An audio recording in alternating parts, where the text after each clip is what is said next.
Polina Shuvalova is one of the best female chess players on the planet. And in this episode of Meet the Bulldog Series, we're going to get to know her a little bit better by checking her 5 best games. I really hope you will enjoy it. Ever since she was very young, Polina played a lot of chess and competed in many tournaments, both in junior tournaments and also in strong open tournaments. The following game was played at the Voronezh Open tournament in 2014, when Polina was only 13 years of age. She was rated 2070, which, in the age of prodigies, when people are becoming IMs and GMs at the age of 13, might not be super impressive for somebody super ambitious, but for average Joes, it is still a very strong rating that showcases that a player might be a very talented and promising. And her opponent was a 2243 rated player named Pogosyan. So we joined the game on move 31. Polina had played the King's Indian defense in this particular game, and we can see that in this position, her position is very good, very winning, because this king is kinda exposed, and the black's heavy pieces are on the back rank and creating some threats. However, it is not entirely clear how black should react, because the bishop is also under the attack, and the queen is threatening to infiltrate with queen e8 check. So in case you might go back with the bishop or with the rook, then your attack is gone, and it is not entirely clear what do you do. But here, black has a winning move, and if you want, you can pause a video and try to find it on your own. And if not, the solution is brilliant and surprising. It is this move c6. Now this looks super weird, like what is the point of this move? Am I not just like giving pawns away? But the core purpose of this move is to block the queen from coming on e8, and also my bishop is hanging, by the way. The idea is to prevent the queen from coming to e8, and surprisingly there is no other good way to deliver a check on the next move, because the queen can't jump to b8. And the purpose is to get time to create a deadly threat of like queen check and then rook to g2, attacking this b2 pawn. So if white takes, for example, on b7, actually there is another point to this maneuver. Black wants to divert the queen so that c4 is hanging. So if you take on b7, then queen c4 check comes, and now there is no good way, because king a3, rook a1 is made on the spot. If in queen b3, you have another winning tactic, rook a1, distracting the king from the defense of the queen, and then you pick up the queen. So this doesn't work. And if d takes c6, this looks more logical, I just take the pawn, but once again, the queen is blocked from the e8 square. This was the whole point of this move. And now black plays queen to a1 check, king to b3, and now rook to g2. And now, if the queen is unable to give check, now black has enough time to create a mating threat. So the sacrifice had the element of time. Black bought time to create deadly threats. And actually there is nothing you can do. White has no checks. The king cannot escape. If you play king c3, then queen c1 will win on the spot as well. In the game, c5 was tried, but after queen to b4, 2 check, king c4, queen d4, king b3, queen d1, king c4, rook c2, knight c3, queen d4. White finally resigned because king b3, queen c3 leads to mate. So yeah, very nice combination, a very good tactical vision for somebody so young, and a sign that there is some potential here after all. Now, the next game we are going to examine happened much later, 5 years later to be exact, in 2019. So Polina had already demonstrated by this point that she has very big potential, because she crossed the 2400 rating mark. But 2019 was in particular a very successful year for her, because she won 2 world championships for girls. So under 18 World Chess Championship held in Mumbai, and also under 20 World Chess Championship for girls held in New Delhi. So there is definitely some luck for her on the Indian soil, apparently. First game we are going to examine happened in the 7th round of the U18 Girls Championship. Her opponent was 2312 rated Afonasieva Anna, and we joined the game on move 31. We can see that white has a very promising position, but a position where white is down a lot of material. So currently we are down a piece and a pawn, but all our pieces are kinda close to the enemy king, who is kinda huddled up in the corner. But we still need a breakthrough, because, I don't know, knight h6 might come, and then things might be defended. However, Polina envisioned this from afar, and here she found a very nice, very decisive, very destructive combination that allowed her to win on the spot. If you want, you can again try to pause the video and find it on your own. But if not, the move here is a fantastic move, rook to g7. Obviously this rook needs to be taken because queen h7 is major threat.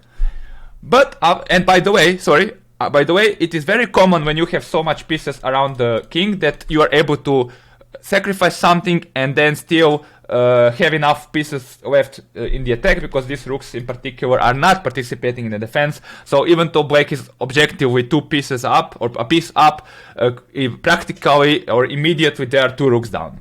So after rook g7, bishop to g7, it's still not entirely clear what exactly is the point here, because okay, it seems that as if black has it all covered and there is no follow-up, at least not apparently, but actually there is a way, and the whole true point is this move queen to h7. So what all this did is, after king to h7, you are actually diverting the king to h7 and lining it up to the f6 check. So first we removed the bishop so that we can play f6, and then we brought the king to h7 so we can give f6 check. And if f6, the king has to go forward, because if king h8, taking on g7 is immediately mate. However, after king goes forward with h6, you have this very nice ladder type of maneuver with the bishops, with bishop to e3 check, king h5, bishop to f3, king h4, bishop to f2, king h3. It's really nice, you know, truly the bishop pair from hell. And here actually the opponent didn't play the move but resigned, because after king to h3 there was bishop to g4, and yeah, this is mate. The king has been finally caught. So yeah, a really tremendous combination. If I showed it to you without the players, you might easily attribute it to, I don't know, Morphy or some of these older masters. But yeah, it's really impressive and I imagine it must have been tremendous joy to execute it over the board.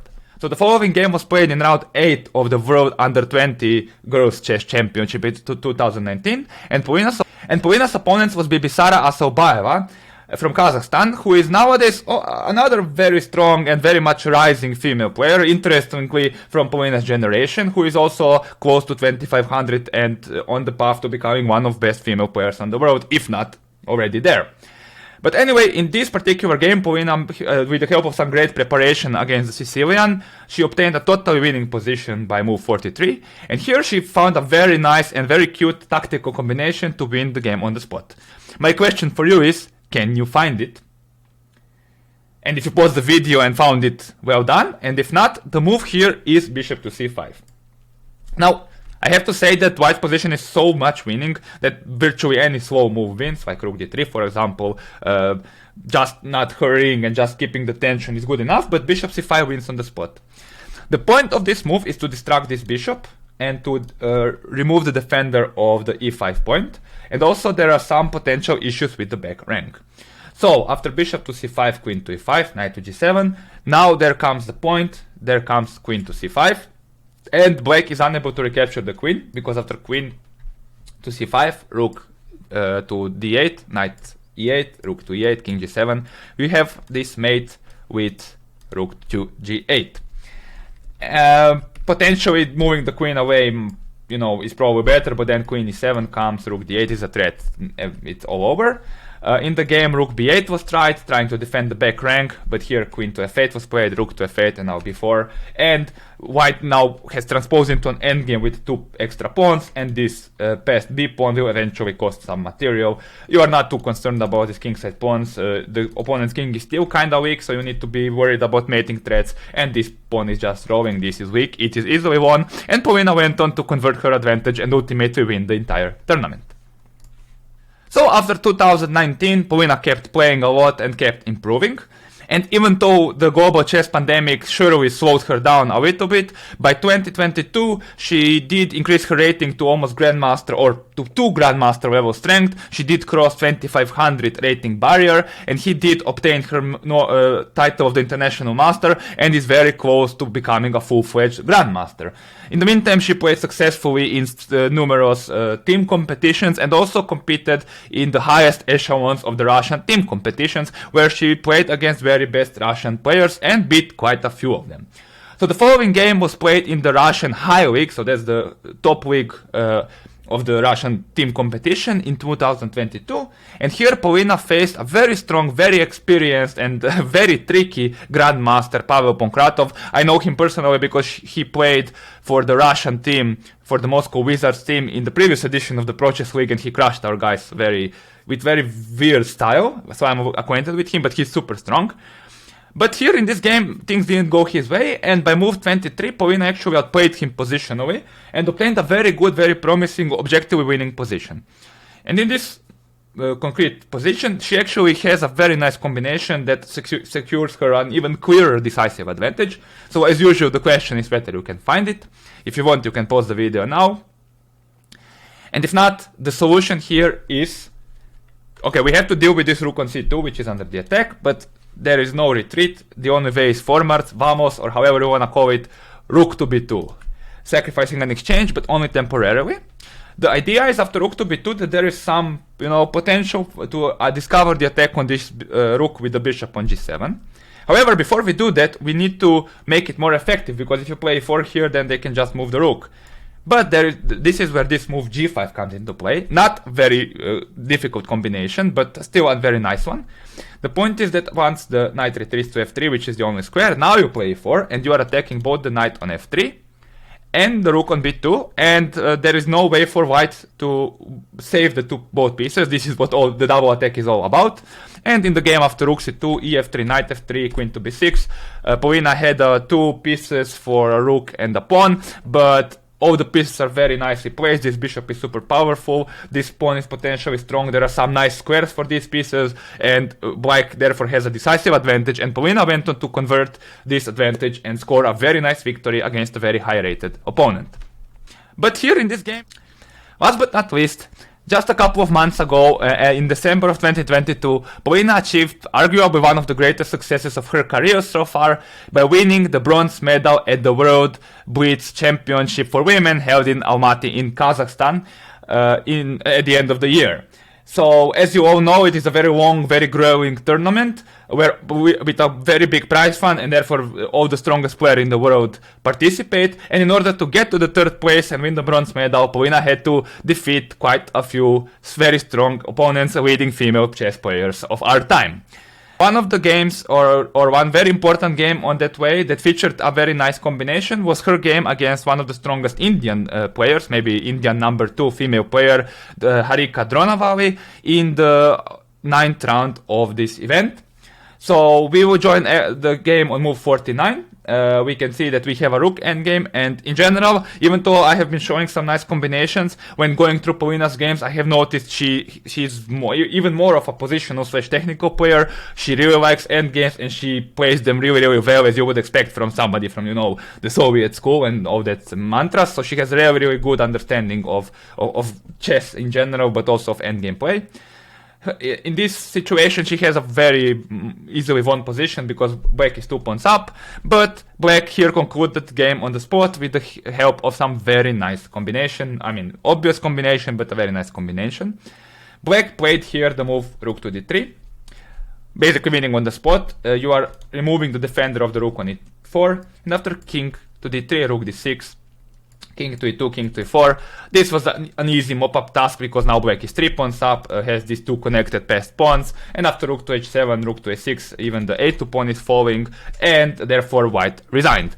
Maybe not the most remarkable combination, but I tried checking out all the games from this Blitz tournament, and this was, considering the importance of the event and the class of the opponent, this was the nicest one, and therefore I decided to include it in this video.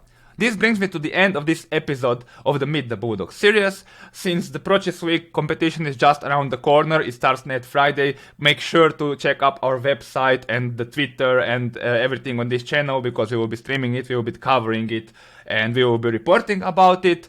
If you also want, you can check some of the other content of the channel, other episodes of the Meet the Bulldog, or anything else that I produce. I would be really grateful for that.